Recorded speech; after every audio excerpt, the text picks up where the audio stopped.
I love you, Torres. Kung mapapanood mo to, I love you. Kasi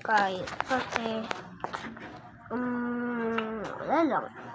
Pinalawang ng...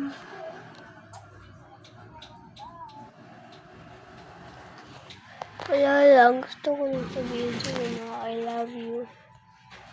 Hindi ko natin ito pag-aaral natin kasi minsan tayo pag hindi natin ito tinuloy, Torres, wala din tayo mararating sa buhay natin, wala din tayo matututunan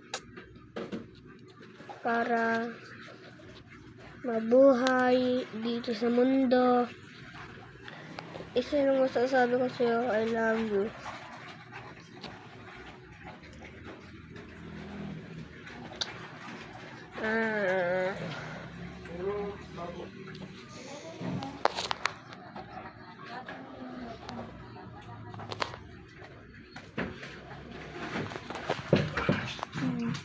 I love you.